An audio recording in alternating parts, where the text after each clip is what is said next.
Was is er nou? Blijven. Bist du sicher wegen dem? Jag är inte niet jobb. Two outlaws on the lam, taking the back roads through America. You can't drink enough coffee for this show. And now it's time for Monday Madness with the Moped Outlaws, Greg and Mark. Hello and welcome to episode 57. No, 58, isn't it? Is it? I think so. Not anymore. 58 of the Moped Outlaws. Heroes traversing the treacherous roads of humor and current events, all with an eye towards something beautiful. Humor and retribution. Humor and retribution. The blow to the aqueous humor. Hey, you know what I learned a couple of days ago? The whole 40 acres and a mule. That was promised by someone in one state. That was a senator, I think, in South Carolina, who said that for that state they were going to do that, and then it never came to be. That wasn't a federal promise. And why does it matter whether it was a federal promise or not? Because I've always heard of it as though it was this huge federal promise, this proclamation from federal government of this is what was going to happen. I think what's significant about it is that it's as if 40 acres and a mule would somehow be adequate compensation. That's right. What's significant about it. That's the conversation. And that brings up another point. This is a perfect part two. It's a whole left turn.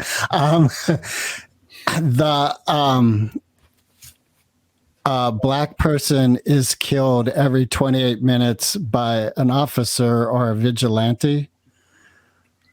I looked that up, and the Washington Post, this is going back to early 2000s where that came out, and the Washington Post kind of, I wouldn't say it was a rebuttal, but it was definitely questioning it. And then there were aspects to it that it was saying, well, this isn't quite true.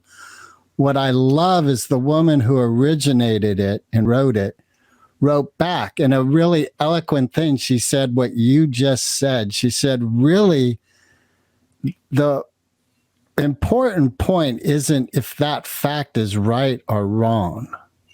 The important point is the warfare that is happening against Black people today, right now in our society. Yeah. And that I appreciate is if that quote stimulates conversation and people exploring what is going on, what's really happening, then I'm all for it. There's an element of like the trickster, Coco Pele, like, you know, it's not on point, but by getting tricked into that path, then you get to the truth of things. And the truth is dark for people of color. Well, and for us, because we're not separate. Yeah. As long as this legacy goes unaddressed. Yeah. Right. Yeah. Hey, have you seen on Netflix I don't know if documentary is the right word, but it's a film. Who We Are? No, what's that about? It's Who We Are. I think it's the whole title is Who We Are, Racism in the United States or something like that. It's a lawyer, and he was, I think, 11 with his father when Martin Luther King was shot. Wow. And first of all, there was a demonstration he was at as a young boy, like 11, and a peer, like a young kid, was shot in the neck and killed. Ugh. And he remembers how that affected his parents, how like that could have been you, and this whole fear thing. And then when Martin Luther King was shot and killed, maybe it's Martin Luther King. Anyway, like how that put this whole, like everything came to a halt. Mm. You know, and then what happened? Oh, here she is. You ready for Doren to join us? Oh, absolutely. Come on in. Doren! We sort of moved on from songwriting. We're doing part two, and we're talking about things like the fallacy of 40 40 Acres and a Mule and the Black experience and things like that. We could go back to music though. No, let me just vibe with the conversation you're having. Okay. Yeah. We could always tell old music stories. Yeah, we'll get to that. Like when I got hit by a car and That's musical. yeah, It was at the well, time. kind of. Wow, But that's I couldn't cool. hear you. What was going on? What were you talking about? It's talking about this film that's on Netflix right now called Who We Are, Racism in the United States, I think it's definitely Who We Are. And this lawyer gentleman is the main creator, I think, of it. And part of what happened, he and his wife, they had a nephew move in with them at around a young age, like early teens or close to that. And all of a sudden, because he was a criminal lawyer, he loved it every day, loved his work. But all of a sudden, with this young man in his life, and he is a parent now, it brought right to the surface this element of racism and what it means to be a Black man in this country and all. And he was like, well, what's this about? And it's a pretty powerful documentary. I don't know if Marc spoke with you about the Heal Thyself course he went through. Yes. Yeah. So I'd say remember this some of that. documentary is like a crash course. It's on point with what I'm This is seeing. part of the awakening that's happening for people now, is we're finally getting the truth out of the historical documents, and we're starting to share the reality of what the Black experience has been like for the last 500 plus, even more years. Yeah. Well, and I think that a big part of that, which is what you presented to me, Marc, was that it's Black voices, it's Black activists. It's really these people who are unrelenting and just continuing to educate and propel, the hope for change. And obviously we got some work to do. Yeah. And it's a real gift that they take on the work of assisting us. Heal Thyself is a course designed for people who identify as white, who want to heal their own inner colonized mind and their own predilection towards racism and institutionalized racism and their own racist conditioning, and break free of it. And then beyond that, take on the work of then dismantling cis heteropatriarchal capitalism. Or blow it all up. I'm sorry. Wait. Tear down the wall. Yeah. Well, I don't know if maybe blowing it up Facebook. is the answer. I was being poetic. Well, it's not, you aren't the first. Marc's heard that Blow it all up with before. love. Blow it all up with change. You want some other words? Yeah. Sounds like a good documentary. I'm definitely going to check it out. I know that, well, I have my various claims to a multicultural perspective. I am like every other white girl Yeah. in a big way. And Marc, you actually, this course you went through, even though I never did it, was kind of like an opener for me to say, I always have work to do in expanding my perspective and listening to other voices. And more, that's becoming a practice. Right. And, we get to choose who we listen to, and we get to agree or disagree, but Yeah. No, I think it is important who we're listening to. on the show 2 weeks ago, since this is part 2, and we already did one show last week. Oh, yeah, the one I couldn't get in on because I don't understand how to make my camera let me be on your podcast. And But here you are. So the week before, I talked about how if someone can identify as a particular gender, even though their biology isn't that gender, I've decided that I'm no longer identifying as white. This And I'm is identifying really, as you're kind of messing with my mind right now. I don't know if I could tackle that one today. Welcome It has to a lot the of ripples and Moped Outlaw ramifications. Show. Welcome to the Moped Outlaw Show, where we purloin the tenderloin of your reality. Okay, you've done it. You've succeeded. I repeat the question. If you're laughing, you understood the assignment. Yeah, no. Yeah. Except we don't laugh about racism. No, and I'm like, part of me is kind of like, wait, my mind wants to bend around this. My mind wants to bend and see this, but Has Marc sprung on you the statement, all white people are racist? no, but I was aware because I've taken that test, you can take to see your own bias. Oh, right on Harvard? And I've taken that a few times, like to see if it changes. Yeah. Not that many times that I memorized or know it, but just like I've taken it randomly over the years. And I feel like it's always clear that, wow, as much as you think you're not biased, when you start to even contemplate some of the questions, you are immediately being more awake to, whoa, you're full of bias. But that's how our culture sets us up. We're full of bias and programming in all regards. Right. Yeah. That's the essence of that statement is if you're white, you're born into a system. It's like if your parents are alcoholics, you have a propensity for alcoholism because that's the environment you grew up in. So if you're white. It's less conditional or environmental and more just a set of, it's just the reality that we are racist. Because what we used to think of the term racist meaning has shifted in the last 10 years, 12 years, as more and more people have gotten aware of what it really means. And what Doren's calling out is the test about bias. And being biased and being racist are actually two different things. Okay. But it kind of opened my mind, essentially, is what I was pointing to, that I am all full of things that I don't realize that I'm perpetuating. And that I'm participating in systematically, and now I'm asking the question a lot more of, well, how am I going to disagree? How are you going to decolonize? And be aware, how decolonize is the current, happy word, and that's fine. I'm pretty sure my ancestors came over here as indentured servants. I'm just going to be clear that, really?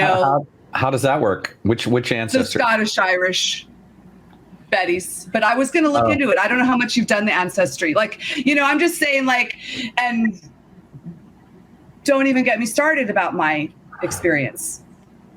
Your personal experience. My personal experience on the planet, but that's okay. I'm here to try and transmute and grow, and I do that with art. Yeah. What did the Marc's canon come from? That was so funny. I wrote that when I was in the restaurant business in the back of a Chinese restaurant, in the kitchen, the Chinese restaurant kitchen. It kind of came to me. You know how you're a songwriter, I take it, or do you make music? No. Greg says he wanted to be a Mick Jagger style vocalist. He's written maybe 2 songs. Nice. Well, then you sing. That's not exactly true, but whatever. Whatever. I think it was episode 21 if you want to find out that story. Okay. But he is a musician in his soul. I wanted to write a Christmas song, and I wanted to make it a present for my brother. Because Christmas, I was probably somewhere in the Christmas zone, and the kitchen was really loud. And it was the back of the kitchen. I could kind of go back there and do the work I had to do and kind of hum the song. But while I was making it, I was pretty clear that it was going to be a canon. And I was super excited to make sure, because I didn't know I was composing it orally and I don't have the best ear. And so I memorized this melody and wrote these lyrics, and then went home and kind of figured it out on the piano, wrote it down, and found out that it was a perfect canon except for one note. So I changed one note. Wow. But it was really fun, and it was the one song I've ever gotten paid for. I've written a lot of songs, and it's the only song that I ever got a check for. So, a madrigal chorus, borrowed it and sang it, and I got a $30 check. That was nice. Wow, that's awesome. I never knew that. No residual checks? So it's nothing like that. It isn't out there in the world. I keep wondering how it's going to make its way. Well, are you a member of BMI or ASCAP? It's on the list. Okay. It's on. I need a freaking assistant. I'm sorry. I just do. Yeah, totally. I have too many things on the list. She's definitely killing it out there, really taking it to the wall. Do you both have the same father? Yes, and the same mother. Okay, so Marc is my big brother. Really? Yeah. Yeah, I was first through the portal, and she was second. All right. She arrived with a Batmobile in tow for me. Marc has spoken a lot of the spiritual wisdom he has gained from his father. Yeah. Do you also have that relationship with your father? Yeah, well, he's definitely been a source to help me through my personal experience. I mean, I don't know how much this podcast talks about spiritual things. Oh, everything. This is my All first open. experience here. Well, for me, you know, I was one of those little kids who was very sensitive and aware, and I couldn't hear growing up. So I just got even more sensitive and aware.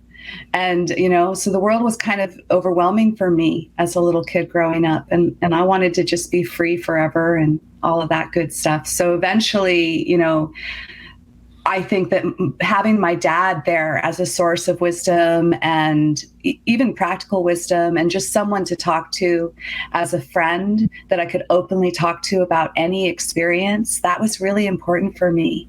And it definitely, I think it's really important that all kids have parents that they can talk to freely, or someone that they can really talk to about anything. So with my dad, spiritual experience and talking spiritual events and spiritual perspective was everything. You know, that was, you know, a lot of our relationship was about that, for sure.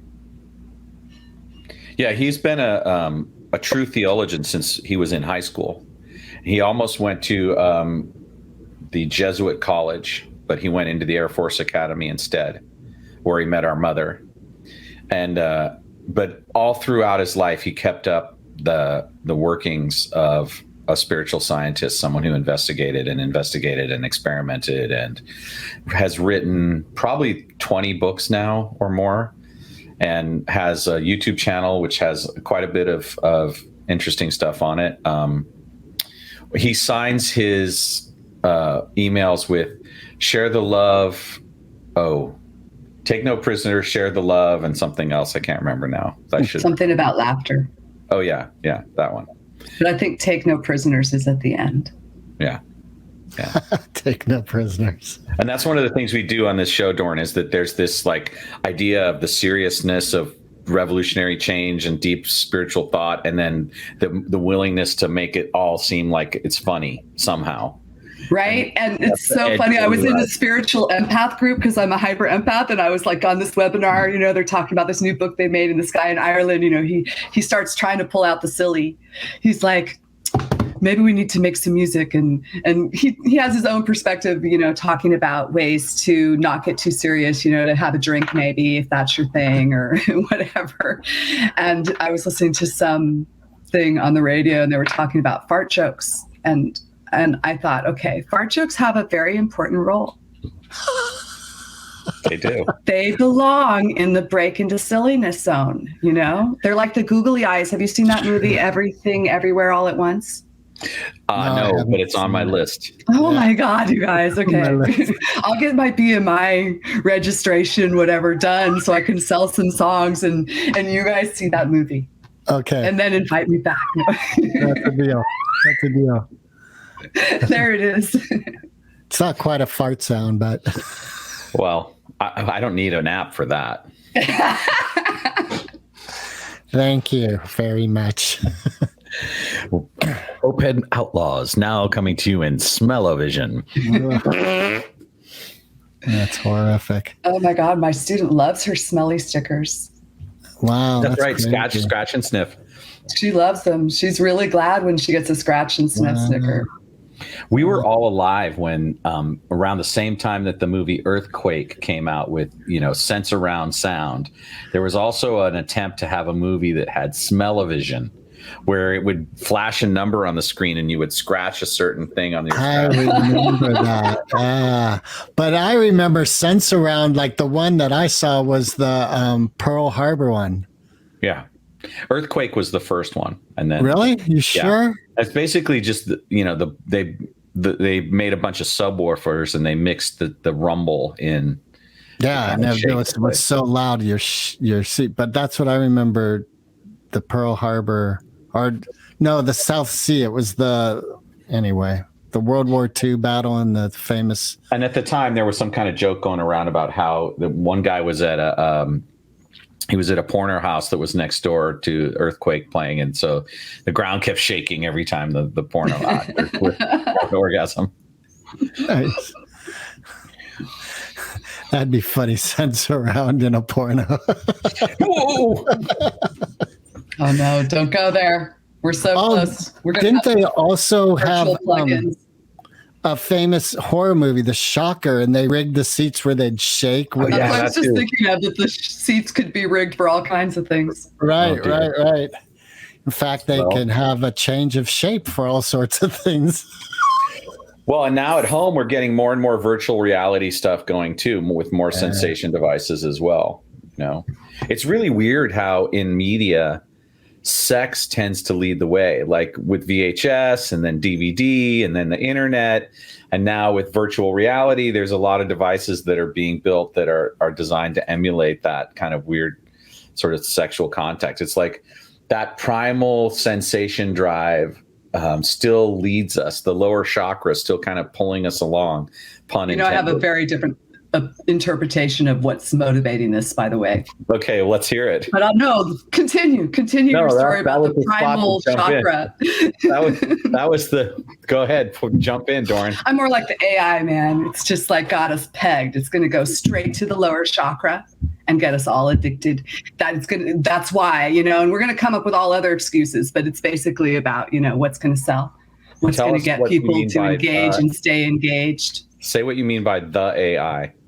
Artificial intelligence. The universal artificial intelligence, the machine. Well, we could talk about that for ages, but honestly, if you just talk about the surface level of the ad systems and the deep learning that those systems are applying and the interaction between cookie, relationships between you and the rest of whatever's trying to sell you something, that's, I would say, directing a lot of stuff. Yeah.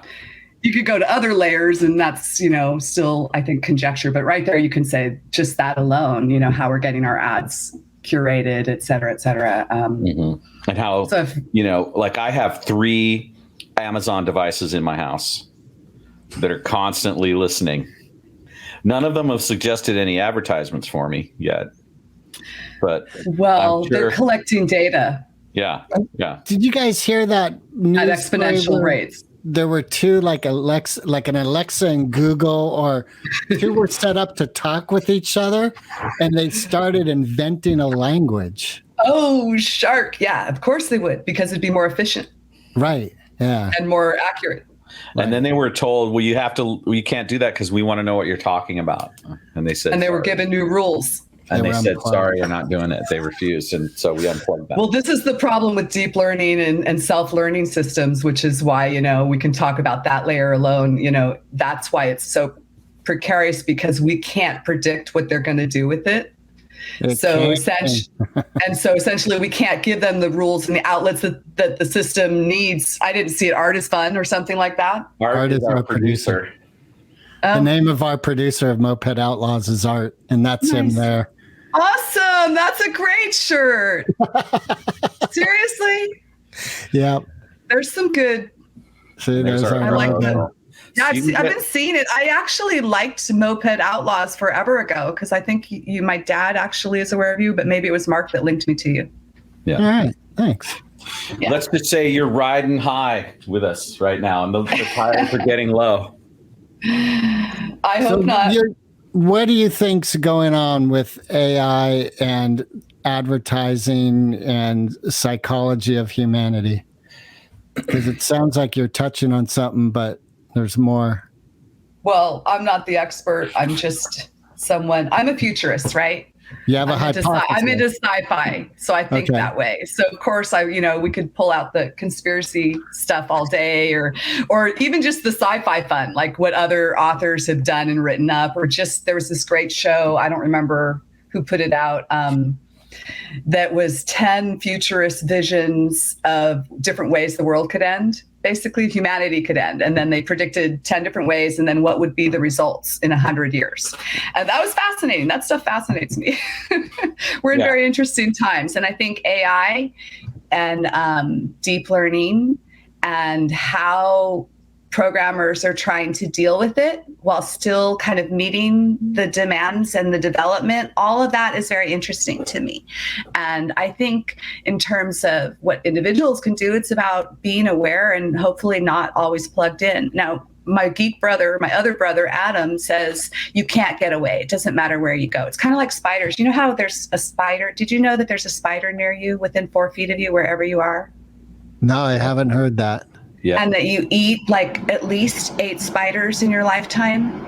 Because they crawl into your mouth. Some maybe in food or whatever. Like, okay, so I see like that's how the tech is now. That's my analogy for what my brother explained, is that basically it doesn't really matter if you have your phone on you. They'll ping you. It's just we're so set up on the grids basically that there is awareness of your activity and we're being recorded all the time. Here we go. We're recording ourselves. We make it easy. Right.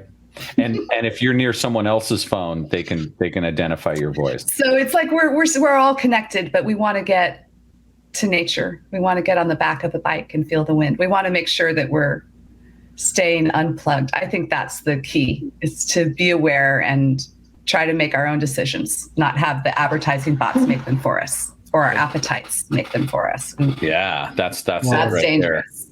there. That gets into the responsibility of self right there.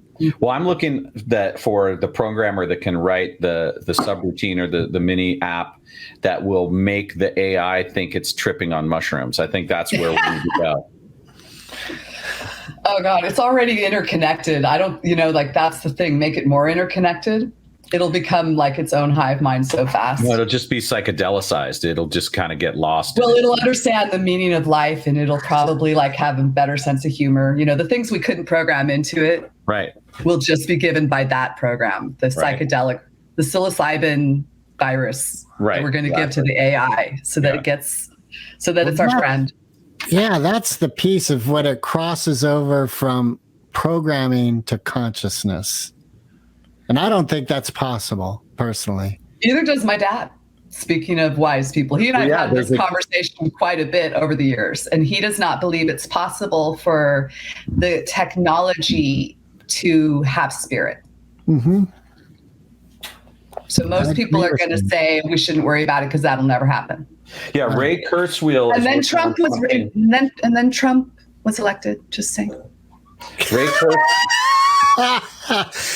Yes. Ray Kurzweil has been working on this thing called the singularity, where we can upload our consciousness for a long, long time.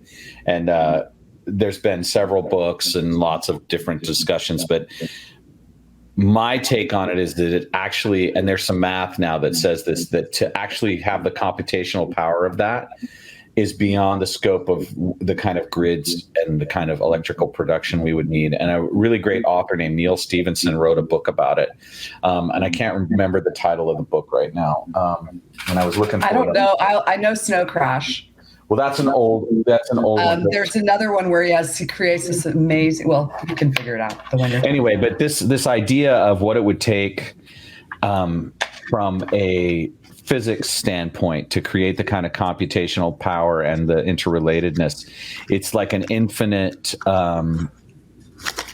growth curve in how much energy would need to be used. Like every 100th person you added would soon we would outstrip our capacity to generate enough power to do it. And then what we're saying about my belief, and then what Joel's belief is, that the idea of the computer as a metaphor for consciousness or human experience of consciousness is flawed. And so we talk about it in terms of software and hardware, and we talk about it in terms of memory and programming and these different words that cross over.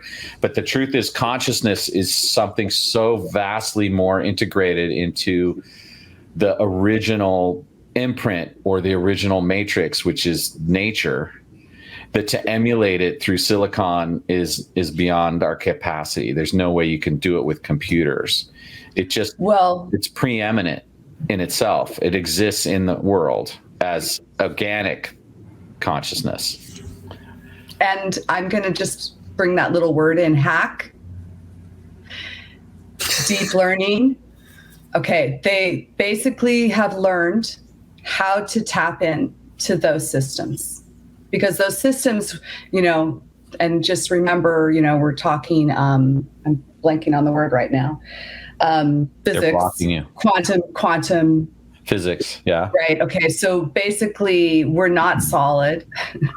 Right. We're not. So let's just start there. We're probably made up of light or something. We're energy based. So it's basically hacked in. So even though the original simulation or the original matrix, the nature matrix that was perfectly made for us, right, and that we were perfectly made to be in and explore this experience in, even that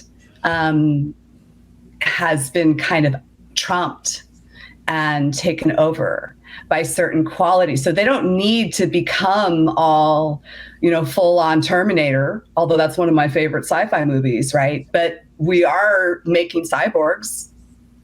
We're already there.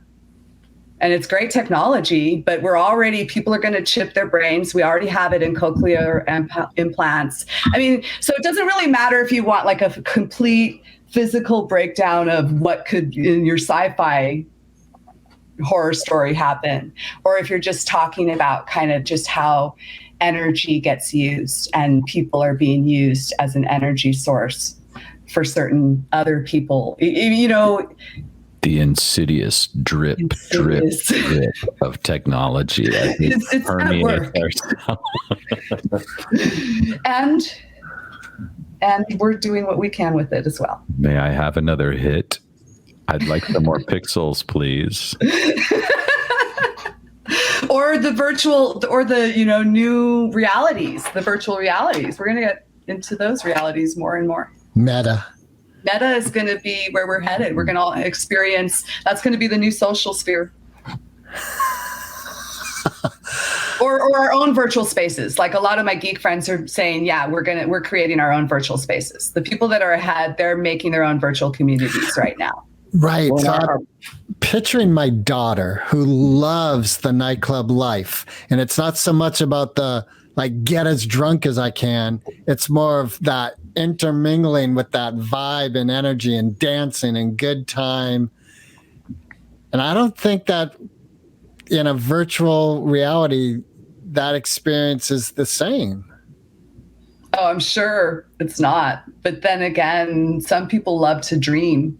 They'll hang out in a dreamy space. They'll take drugs to dream all the time. Well, yeah. So we can get addicted to different kinds, and people are going to go into a realm where they are very into the virtual realm. And especially with what the pandemic has done, because the pandemic has, it's done very interesting things to society, but it's also made us even more virtual.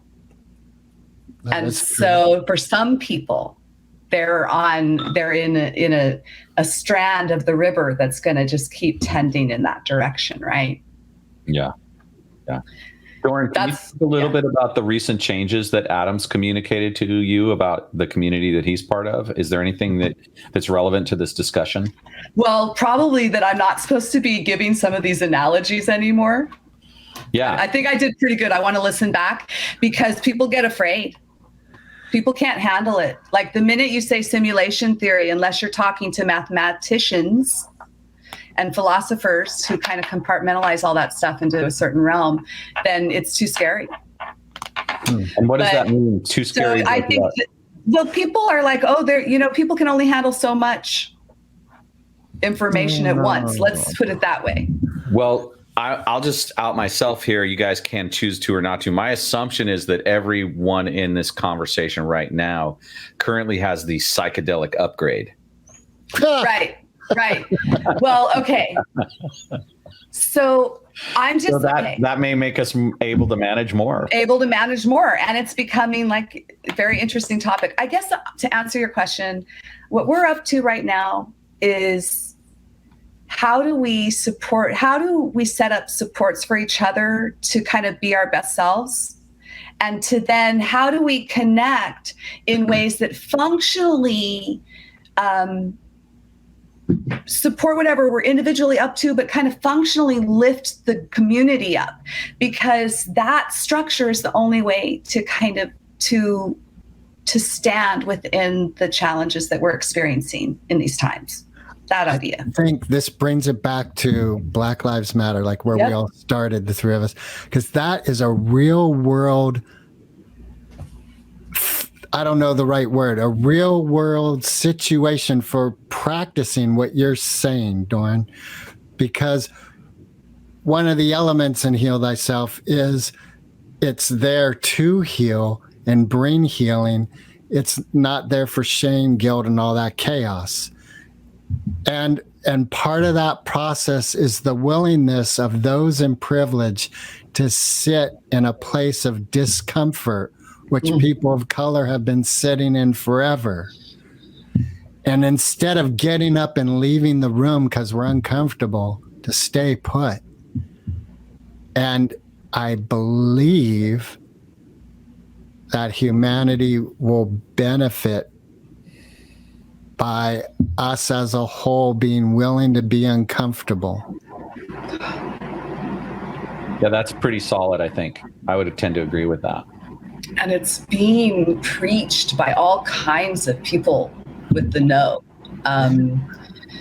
You know, and you can talk about any aspect of it. I think for me, that was another thing that I had to learn in that time that Marc was mentioning this program to me, was that it is an ongoing process. Yeah. It's something like, there are things that I didn't know about myself, about how I perpetuate certain things within my own thinking. And so like, just to ongoingly try to be a little more aware and a little more awake, and then to be really conscious about, even if that makes you uncomfortable, you're still going to go in that direction, because generally we will avoid it. We will try to go in a different direction. We will make those excuses or tell those stories. And I've told those lines. I've said those lines, you know, about, you know, my best friend is Black, or whatever it is that is basically trying to make me feel more comfortable. Right.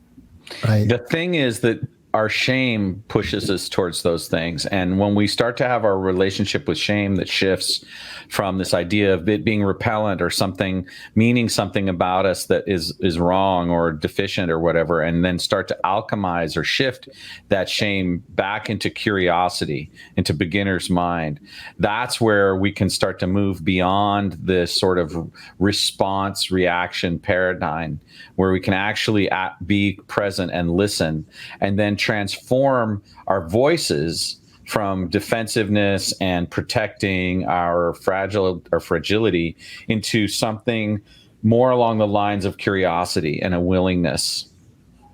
Well, I think we need new language too, and that's why courses like, tell me the name of it, I don't remember. Heal Thyself. Heal Thyself, and other things that are coming out, you know, to educate, you know, basically a lot of white people and institutions. They're giving us language to help us basically talk about and have new ways to talk about in more constructive, in more uplifting, in more responsive, in more listening, in more acknowledging ways, so that we're not perpetuating the cycles, you know. And I think, you know, I'm going to not judge myself. I understand why I do the things that I do. I understand why my responses are the way they are, because that was my limited palette. I'm going through this time. You know, I grew up in the civil rights era in terms of, you know, the time when they were basically busing and changing schools. That's my experience. So this has always been a state of, you know, difficulty and misunderstanding and trying to figure out what my place is in it and how to be an ally and what does that even mean. And honestly, I didn't know. I had no clue, even if I had a heart. So I feel like the language and being taught and practicing new ways is really important. We have to have new frameworks to speak into. Yeah. you said a little earlier about your own personal experience and that, so if you, first off, like, let me say, if I'm going into a realm you just really don't want out in the world, just, you can shut it down, full permission.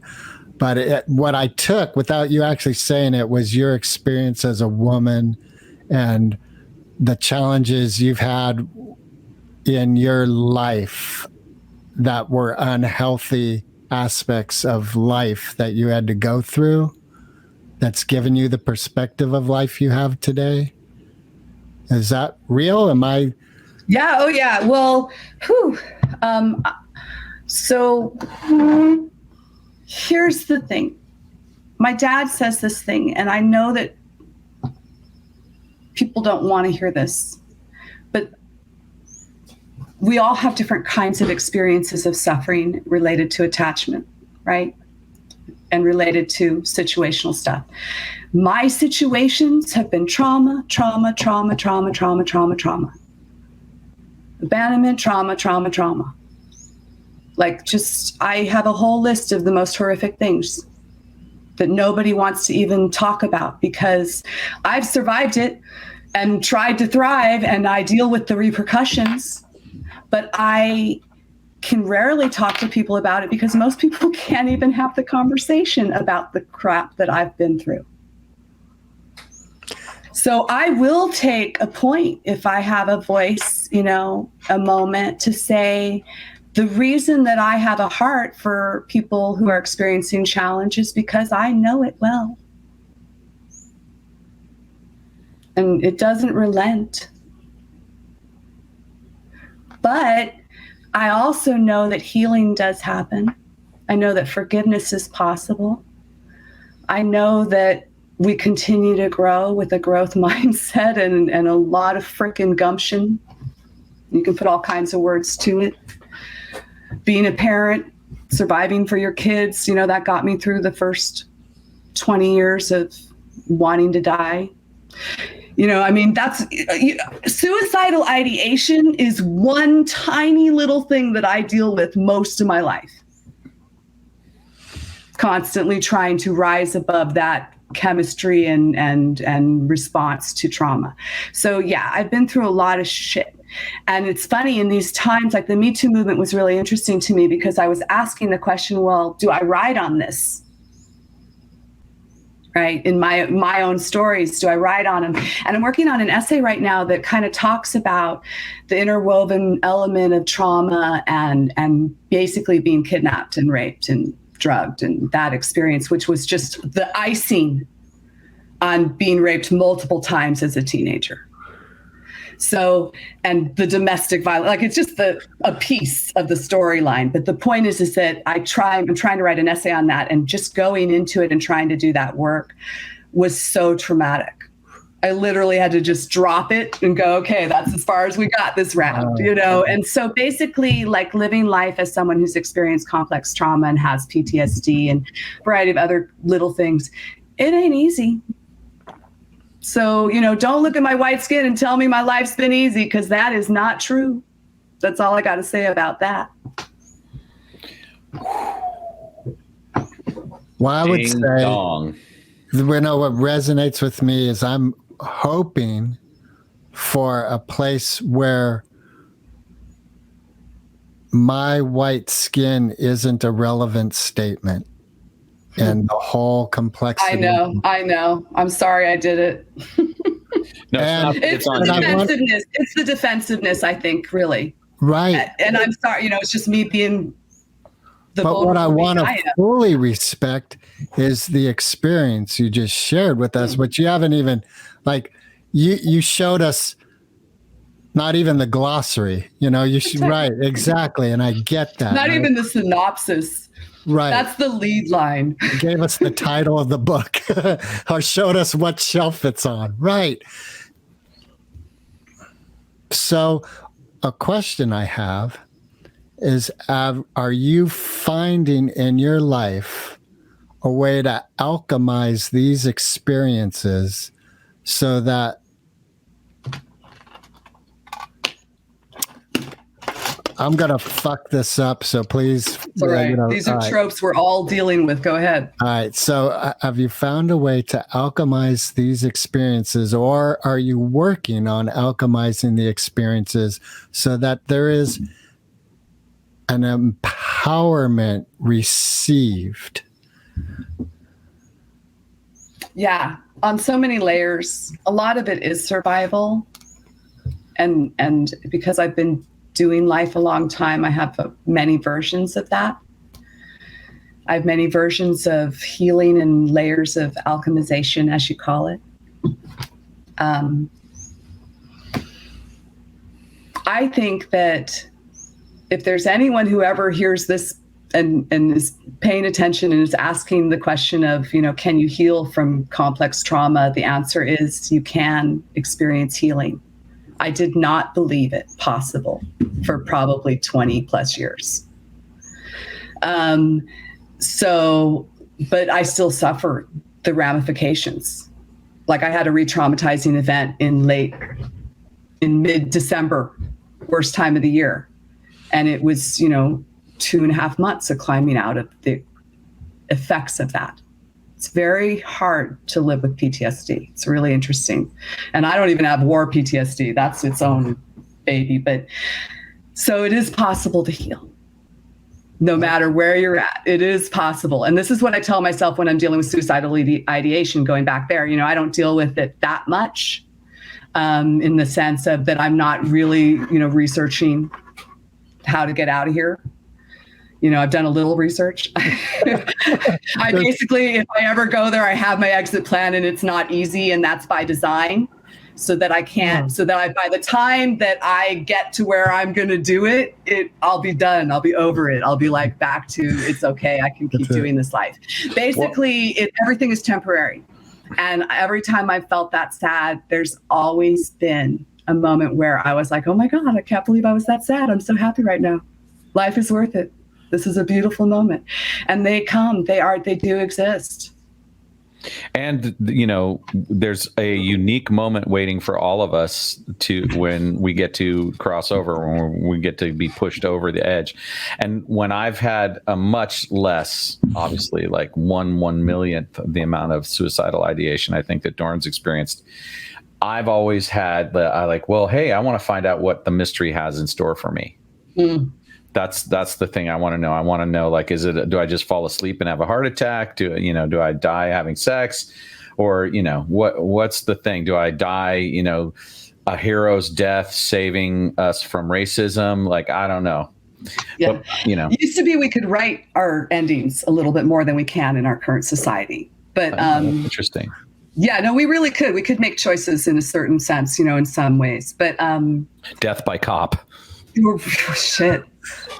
We can swear, right? Yes, absolutely. I am so proud of myself. I don't think I've sworn once. Well, feel free to say whatever the fuck you want. We have this is public. I have my teacher persona, that I have to be wary. Right. Yeah, that's interesting because, Michael Pritchard, I did a podcast with him and there was one point where he thought he said a swear word. And at the time, I had this rule that I don't edit anything. But he asked if I said this word, can you pull it out? Because my work with kids and exactly what you're saying. And I got it so clearly. I was like, absolutely. If you said it, it turned out he didn't say it, but I was like, yeah, I get that. I was just going to say, you said when you are dealing with it, oh shoot, I had this idea, but we totally went off the track. So now I'll give you my fake swear words. Shark. Fire truck. That's a good one. Fire truck. When things are really bad. I learned this from SpongeBob. SpongeBob had barnacles. And my students taught me that. And I went, okay, I'm going to swear in this class. Barnacles! Barnacles, barnacles, barnacles. I love it. Mine was ding diddle. I still use it. Ding diddle. Ding diddle. That's a good one. That was for my kids.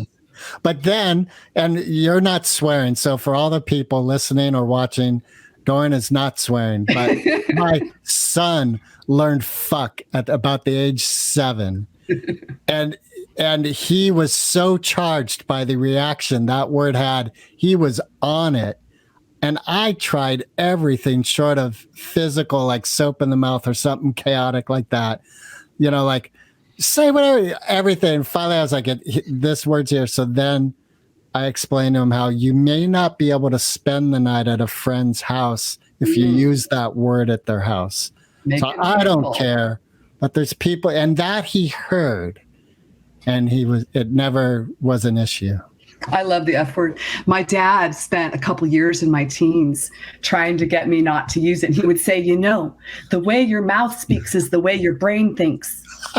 And I was like, you aren't getting half of what my brain is going through. If you were in my brain, the whole world would be on fire when I say fire truck and fire truck. Anyway. Well, and there was a thing we did with our younger sister, Jennifer, which is when she was too young to understand what we meant. We would say, Jennifer, say truck. And she couldn't say truck. She would say the other thing. And we thought it was the cutest thing. So when our parents' friends would come over, we'd be all, Jennifer, say truck. And she would say, fuck. And we would laugh hysterically. And our mom and dad would look at us like, oh, God, we can't have real friends because of you. So I like to think about how are we going to connect on the things that we connect on rather than how are we so different. And I think as parents, we have this experience of our kids embarrassing us or, younger people embarrassing us. It could even be younger people we hang out with, their cousins or whatever. My son once at a Thanksgiving dinner at our very red side of the family table, my 5-year-old son, I had a boyfriend at the time, and right in the middle of Thanksgiving dinner, he says, did you know my mom and Koji have sex? I was just like, why? How? What makes a child pick that moment? Like, was he doing a little social experiment? Possible with my kid. But, that's brilliant. Well, something to be thankful for. It should be said that this same kid now is a master's in urban planning. So he's been working things for a while. So it probably was a social experiment is what I'm saying. It was very likely a social experiment that he tried on his mother. Well, don't you think, I feel more connected with you from you sharing a very personal element of who you are in your life. And my vulnerability, you mean? Being vulnerable and right. raw? And yeah, that's a perfect word. And I think there's an element of people of color and different gender persuasion and all the marginalized aspects of humanity of part of us learning to join together is an acknowledgement and recognition of how far off we've been. Yeah. Well, I'm really into this thing right now about listening and responsive listening. And what does that look like in every aspect of my life? Like even with how I'm paying attention to my own inner dialogue and having other perspective. So how do we do that? With questions, with conversations, and people do not want to listen to the hard stuff. That's my experience.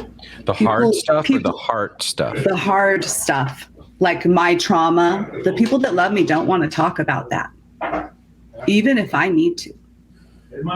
So I imagine, I'm extrapolating this onto, I know that people try, but it's hard, right? So I get it.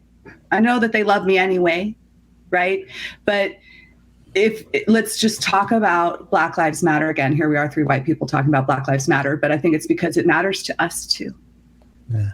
Black lives matter to us. And so I'm asking myself that question, how do I show that it matters?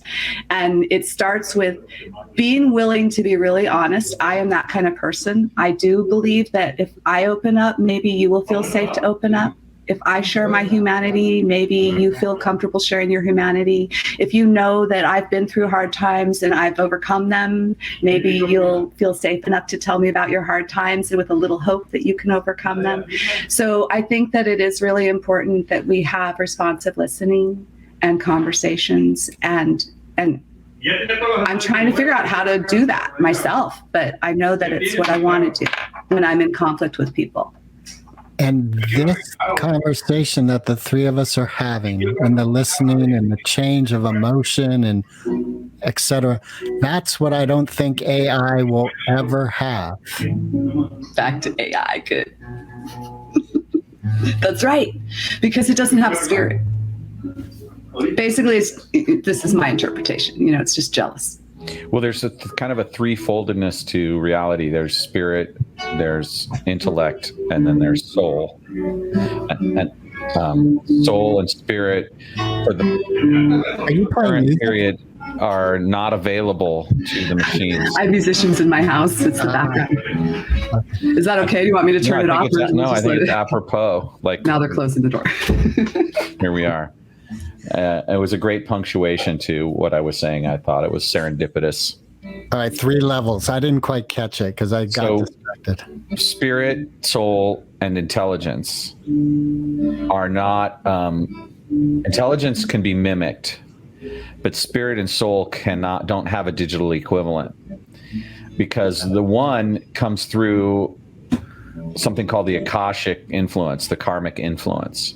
And that is so deep and at the same time permeable, but not in the way we usually think of words and intellect in a linear fashion. It's something that arrives and arises at such a subtle, complete way. It's like people talk about an inspiration that they've had, and it's like it appeared whole. I heard it, and it happened all at once. Or, we receive a download, quote unquote. That's how I felt about your song. Yeah, I got it in one day. And there's no way to program for intuition. You can mimic the language of intuition, but the actual evolution or unfolding of that aspect of creativity, I don't think it's programmable. You can make it look like it's happening through random generation. I mean, there's that art AI. I forget what it's called right now. But you can go to a website now and put in a bunch of words, and an AI will draw you some amazing paintings, and it's phenomenally interesting to do it. And I'm on the wait list. As soon as I can, we're going to start making Moped Outlaws NFTs from that stuff for sure. Right. Cool. But well, I like the T-shirt. The T-shirt looks good.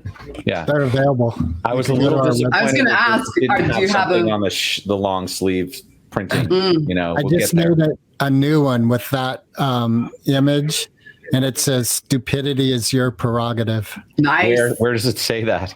On the back. On the arm. No, on the back. Okay. Yeah, I like it on the arm. So, which image? The image with the little kid playing? Yeah, with our producer. Yeah.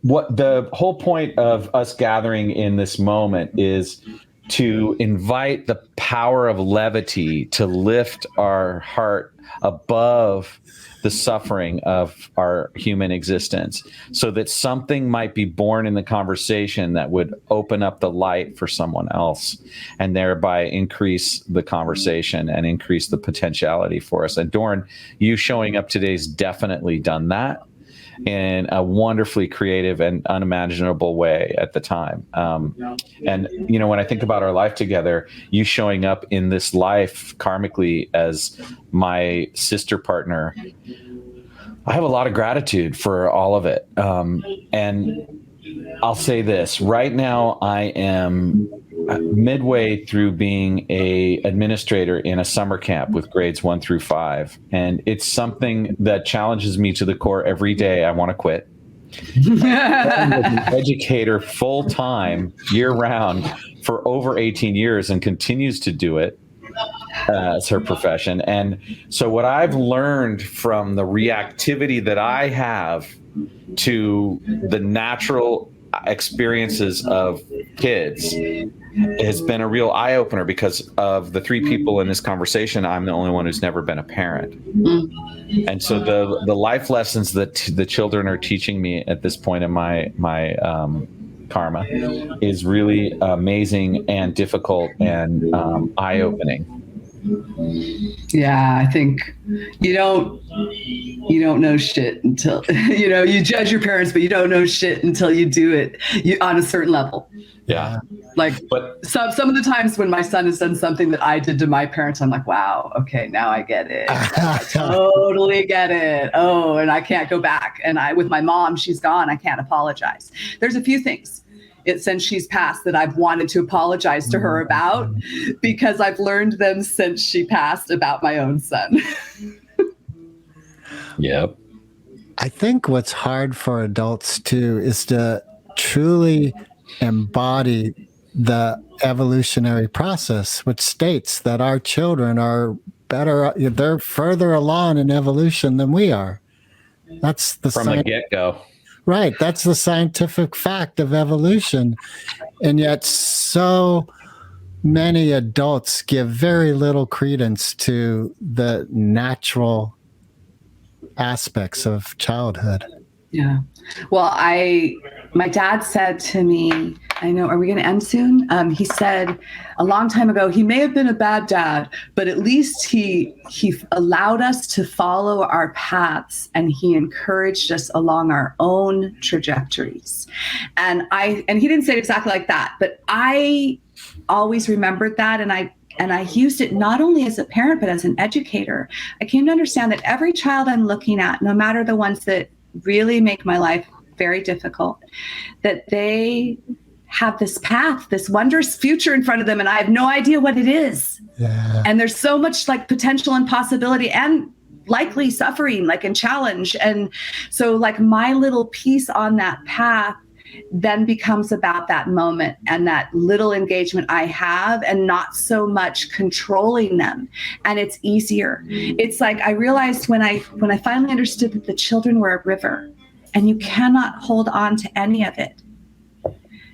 It just keeps going. So you can just have an interaction with them as they kind of move in the river with you, and then poof, they just go on. And sometimes you get to jump into the river of a cool show like this. Recording stopped.